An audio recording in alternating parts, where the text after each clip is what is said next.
Bismillahirrahmanirrahim. Assalamualaikum warahmatullahi wabarakatuh. Alhamdulillah wassalatu wassalamu ala Rasulillah wa ala alihi wa ashabihi ajmain.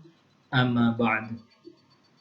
Sahabat muslimin yang dicintai Allah Subhanahu wa taala, kami akan mencoba menyampaikan persiapan umrah di era new normal yang alhamdulillah patut kita bersyukur pertanggal 1 November Kerajaan Saudi dan pemerintah Indonesia sudah membolehkan jamaah umroh dari Indonesia untuk bisa berangkat ke Tanah Suci.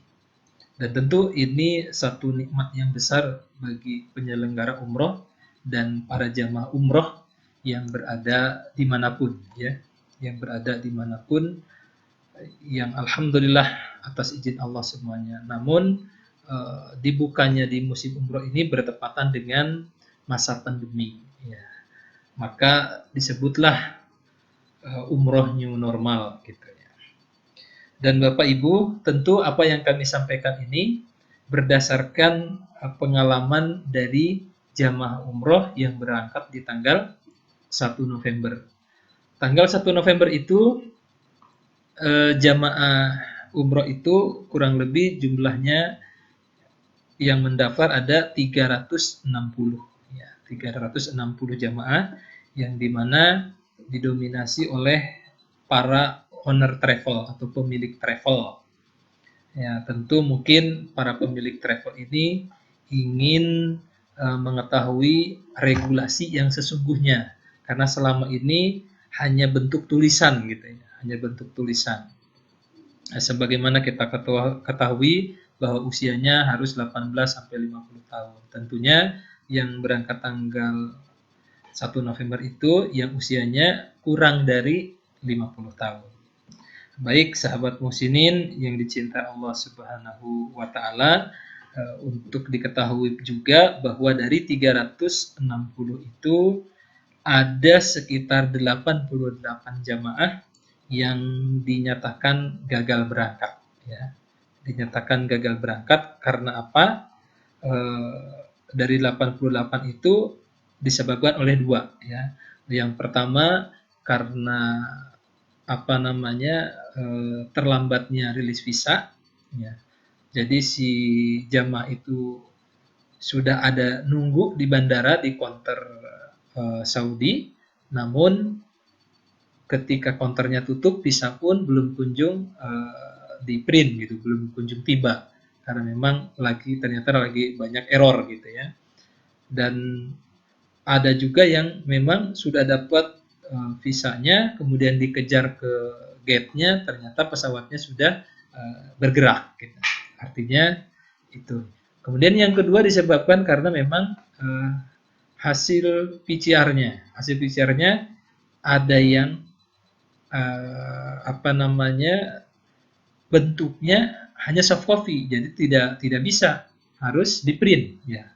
Nah, mungkin nanti akan kita jelaskan. Ada juga dari 360 itu dia gagal berangkat karena positif. Sekitar ada 22 jamaah yang positif ternyata dari hasil PCR-nya tadi. Baik, sahabat muslimin yang dicintai Allah Subhanahu wa taala, kami melihat ada 3 komponen penting, ya. 3 komponen penting yang harus kita perhatikan. Yang pertama adalah tiket Saudi Airlines. Karena memang hanya Saudi Airlines saja sampai saat ini yang bisa menerbangkan ke Saudi Arabia.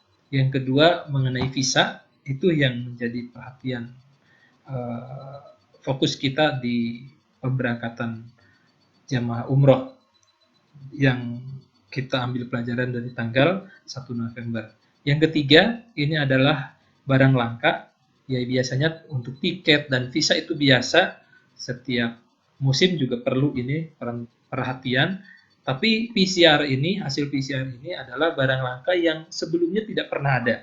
Ya, maka itu menjadi perhatian khusus, ya, untuk di awal musim ini. Baik, saat ini hanya Saudi Airlines yang sebagaimana tadi saya sampaikan di awal bahwa yang menerbangkan jamaah umroh ke Saudi Arabia saat ini masih satu pesawat. Yang biasanya Muslim Travel bisa menggunakan Garuda Indonesia, biasa juga menggunakan Etihad atau Emirates atau pesawat lainnya. Hanya saja pemerintah Saudi sampai saat ini baru satu pesawat saja. Baru satu pesawat yang diperbolehkan membawa jemaah umroh ke kerajaan Saudi Arabia. Yang berikutnya, penerbangan Saudi Airlines hanya dibuka ke Jeddah. Yang biasanya kita tahu ya, bahwa pesawat Saudi Arabia itu tahunya landing di Madinah atau di Jeddah. Bahkan saya juga baru dengar di musim kemarin ada yang landing di Taif. Tentu di awal musim ini baru ke Jeddah saja. Dan dalam seminggu, ya, ini baru juga informasi. Dalam seminggu hanya 3 kali berangkat, ya, 3 kali terbang. Yaitu hari Ahad kemarin tanggal 1 November itu bertepatan dengan hari Ahad. Kemudian hari Selasa itu 3 November dan kemudian hari Kamis. Maka yang kemarin tanggal 1 November itu gagal berangkat, yang hasil PCR-nya itu negatif, maka insya Allah akan diberangkatkan di hari Selasa tanggal 3 November. Mudah-mudahan kita doakan di hari Selasa semuanya lancar ya, terutama Allah itu yang akan berangkat. Baik, berikutnya adalah yang kami dapat infonya bahwa ketersediaan seat sampai saat ini hanya baru satu pesawat. Ya, hanya baru satu pesawat. Biasanya kan yang kita tahu bahwa Saudi Airlines itu dalam satu hari itu biasanya 2-3 penerbangan. Ya, kalau lagi ada extra flight itu biasanya sampai 3 penerbangan. Itu biasanya ada yang dini hari, kemudian ada yang jam 10 ya, jam 10.45 yang regulernya itu. Kemudian ada juga yang sekitar jam 10 malam itu kalau ada ekstra ya. Jadi 2-3 penerbangan, 3 pesawat. Dan untuk di awal musim ini hanya satu pesawat. Yang tidak kalah pentingnya, kami mendapat informasi dan kami sudah lihat di publish-nya bahwa harga tiket alhamdulillah untuk Saudi Airlines masih normal. Kita belum tahu ya pesawat yang lain. Untuk Saudi Airlines saat ini masih normal. Kisaran dari 13 juta. Ya, itu alhamdulillah untuk tiket itu informasinya. Nah, ini yang barang langka yang tadi kita sebutkan ya, saya sebutkan. Jadi PCR itu PCR dan 72 jam. Ini yang menjadi perhatian nih. PCR harus di print gitu hasilnya dan berlakunya 72 jam dari landing, sebelum landing gitu. Ya, sebelum landing di Jeddah ya. Karena memang hanya landing Jeddah ya tadi kita sampaikan bahwa hasil PCR ya 31 Oktober yang berangkat tanggal 1 November itu kan PCR-nya tanggal 31 Oktober tuh. Tidak bisa digunakan untuk keberangkatan tanggal 3 November. Karena apa? Karena sudah melebihi dari 72 jam.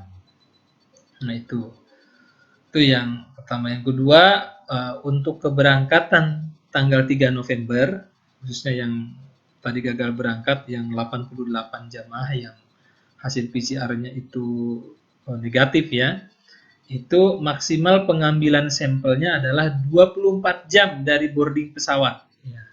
Jika penerbangan tanggal 31 November itu, tanggal 3 November itu pukul 10.45, maka pastikan hasil PCR-nya sudah di tangan sebelum check-in. Ya, ingat, sebelum check itu di print ya, hasil printnya. Ya. Karena kalau soft copy itu tidak dianggap karena nanti ada stamp di situ. Ya. Itu stamp. Jadi surat sakti itu harus di stamp. PCR ini jadi surat sakti ini, masya Allah ya. Hasil PCR-nya itu harus dalam bentuk print Ya, sudah di tangan sebelum check-in. Ya, biasanya sudah check-in itu jam 9 ya, jam 9.00. Jadi asumsinya kalau PCR-nya untuk SP817 tanggal 3 November yang insya Allah take off-nya itu biasanya tanggal 10.45 dilakukan dari minimal di tanggal 1 November. Ya. Kalau yang tanggal 31 itu sudah nggak berlaku. Tuh kan di Indonesia biasanya berlaku kalau nggak salah 14 hari ya. Ya. Tapi di regulasi di Saudi harus 72 jam. Harus 72 jam dari jam landingnya itu. Ya, 72 jam ke belakang. Harus itu. Maka minimal di tanggal 1 November dan maksimalnya di tanggal 2 November. Ya. Tentu tanggal 2 November di pukul 9.00 itu. Jadi harus sudah dapat. Gitu. Maka kalau mau aman di tanggal 1 November harus sudah dipegang ya. Tapi tidak apa juga di tanggal 2 November. Supaya apa? Tujuannya adalah jamaah sebelum berangkat di tanggal 3 November contohnya ya, itu sudah mengetahui hasil PCR-nya, positif atau negatif. Nah, maka kalau kemudian dia positif, segera disampaikan, ya, segera disampaikan untuk tidak berangkat ke bandara. Karena apa? Karena nanti kalau dia berangkat ke bandara akan menularkan virusnya ke jamaah yang lain. Ini tentu sangat berbahaya. Nah, disampaikan untuk tidak ke bandara supaya isolasi mandiri silahkan atau ke rumah sakit juga silahkan. Pastikan mengkonsumsi makanan-makanan yang bergizi karena sejatinya insya Allah biasanya 4 hari juga sudah normal kembali asalkan asupan gizinya sudah maksimal atau mungkin ya banyak juga herbal-herbal yang saat ini bagus untuk memberantas dari virus COVID-19 itu ya. Karena kita ketahui bahwa pemain-pemain bola seperti CR 4 hari sudah bisa main lagi, bahkan tadi malam golin ya, Masya Allah itu.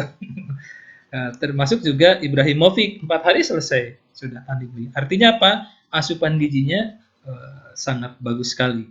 Dan tentu bisa juga kita bisa praktekkan hal yang serupa. Insya Allah ya, bisa disembuhkan. Kemudian pastikan membawa kopi KTP dan mencantumkan nomor HP saat PCR. Nah ini salah satu kegagalan dari tanggal 1 November itu hasil PCR itu nggak jelas nyampainya ke siapa, ke jamaah atau ke petugas atau mungkin si petugas yang di lab itu salah catat kemana hasilnya jadi nyasar kemana-mana karena memang mungkin petugasnya buru-buru. Nggak bagus banget itu. Nggak bagus banget kemarin untuk hasil dari PCR itu berantakan. Nah mudah-mudahan kalau ini berlaku sampai di bulan berikutnya kita muslimin lebih siap gitu untuk memastikan email atau nomor petugas supaya memang benar-benar terkoordinir gitu hasil PCR itu kemana disampaikannya gitu. Jadi pastikan membawa kopi KTP dan mencantumkan nomor HP. Ya. Baik, ini adalah hasil contoh dari PCR. Ini Ayu Berga ini bekerja sama dengan Graha Dirgantara. Nah ini tanggal 31 Oktober ya. Tentu tanggal 31 Oktober ini salah satu contoh. Pasti ini harus ketika dia ingin berangkat lagi di tanggal 3 November harus diperiksa lagi. Udah habis masa berlakunya. Kalau berdasarkan dari regulasi Kerajaan Saudi Arabia. Nah ini alhamdulillah negatif ya. Negatif. Bagaimana kalau positif? Tadi harus segera disampaikan oleh petugas travel kepada jamaahnya bahwa hasilnya positif, harus isolasi mandiri atau silakan ke rumah sakit Bagaimana dengan tiket? Tiket bisa di reschedule, ya. Tiket bisa di reschedule, dipindah tanggalkan. Lalu terpisah dong rombongannya? Ya, pastinya terpisah Bapak Ibu. Dan ini yang harus kita edukasi ke calon jamaah, ya, calon jamaah sebelum mendaftar, bahwasanya di tanggal 1 November pun kemarin di awal umroh keberangkatan pertama ada yang suami istri, suaminya berangkat, istrinya ternyata hasilnya itu positif. Ya, akhirnya gagal berangkat dan kemudian diberangkatkan insya Allah di tanggal hari Kamisnya, di tanggal hari Kamis. Ya, 45 tanggal 6 berarti ya, tanggal 6-nya, dan tentu dengan rombongan yang berbeda. Nah, ini kondisi-kondisi ini harus tersampaikan kepada calon jamaah. Ya mudah-mudahan ada atau diundur ke rombongan yang rombongan muslimin yang berikutnya di bulan yang sama gitu. Karena memang masa berlaku visa itu 30 hari. Harus di bulan yang sama. Kalau di bulan berikutnya tentu proses visanya harus diulang kembali. Gitu. Dan ini harus tersampaikan ya, harus tersampaikan. Jadi itu ketika positif harus segera ditelepon, kemudian ketika positif juga nanti harus segera mengkonsumsi vitamin-vitamin yang bagus supaya di bulan itu sudah hasilnya jadi negatif gitu, segera periksa lagi. Mungkin ada yang seminggu atau 4 hari kemudian diperiksa lagi, insya Allah. Kalau dia asupan gizinya bagus jadi negatif. Dan yang ketiga kita sampaikan juga mungkin akan gabung dengan rombongan berikutnya, artinya terpisah dengan keluarga yang sudah berangkat duluan, dan tentu kalau tidak ada rombongan berikutnya digabung dengan asosiasi, grup asosiasi. Dan untuk saat ini Musinin alhamdulillah bergabung dengan asosiasi penyelenggara umroh dan haji namanya Ampuhri, ya, Ampuhri. Dan di Ampuhri itu ada koperasinya, yang di situ nanti sebagai wadah untuk konsorsium, ya, konsorsium keberangkatan bagi jamaah-jamaah yang tertunda. Mudah-mudahan ini juga bagian dari solusi. Dan ini tentu harus teredukasi ke calon jamaah umroh, gitu ya. Itu contoh hasil dari PCR-nya. Baik, selanjutnya adalah visa umroh. Ya, tentu yang pertama untuk kita mungkin kami sampaikan bahwa untuk visa ini menjadi tanggung jawab penuh dari untuk operasionalnya di Musinin Pusat, ya. Ya, pastikan sistem visa sudah normal sebelum mengajukan keberangkatan. Nah, tentu ini nanti Bapak Ibu dari cabang atau dari agen-agen Musinin atau reseller Musinin ketika sudah dekat waktunya berhak menanyakan kepada Musinin Pusat apakah sistem visanya normal atau tidak. Nah, koordinasikan ya dengan Musinin Pusat. Kemudian alhamdulillah dari validitasnya, durasi stay visanya masih seperti sebelumnya. Ini contohnya ya. Ini contohnya ya, ini nomor visa, kemudian ini tanggal isuknya yang kemarin itu. Ini valid until-nya. Ini juga masa berlakunya ya 30 hari di sini. Nah, kemudian ini nama kita sengaja ditutupin ya. Ini visanya umroh, ini nama muasasahnya. Ya, sama seperti dulu masa berlakunya 30 hari. Kemudian MOFA kurang lebih masa berlakunya seminggu sampai 2 minggu lah ya, MOFA ya. Jadi mana duluan nih antara visa dulu atau PCR dulu ya. Dan ini menjadi salah satu yang dilema buat kita sebagai penyelenggara ya. Karena kalau ternyata hasilnya positif gitu, visanya gimana gitu ya. Ini masalah gitu. Dan tentu kami sih di asosiasi alhamdulillah salah satunya mungkin nanti kalau di masa pandemi ini ada asuransi, ya asuransi untuk terkait dengan penyelenggaraan umroh di masa pandemi ini, terkait dengan visa, ya itu mungkin kalau ada asuransinya bisa di cover. Kemudian tiket, ya tiket alhamdulillah bisa di reschedule gitu ya.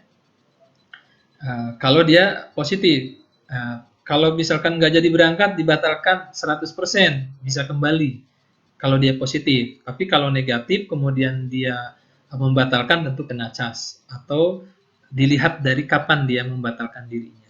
Kalau di hari H biasanya kalau dia batal padahal dia negatif biasanya hangus.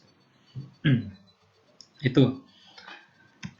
Baik, mungkin itu ya untuk sementara yang bisa kami sampaikan. Mudah-mudahan ini bermanfaat bagi sahabat-sahabat muslimin dimanapun Anda berada. Dan tentu kami akan update terus bagaimana perkembangan umroh di era pandemi ini. Mudah-mudahan kita semua yang tergabung dalam sahabat muslimin diberikan kesehatan, dibebaskan dari COVID-19 ini, dan semuanya saya berharap bisa datang ke Tanah Suci dengan sambutan yang meriah, baik dari pelayan tamu Allah maupun dari Allah sendiri ya. Mudah-mudahan kita bisa berjumpa lagi di lain kesempatan. Mohon maaf atas segala kekurangan. Wassalamualaikum warahmatullahi taala wabarakatuh.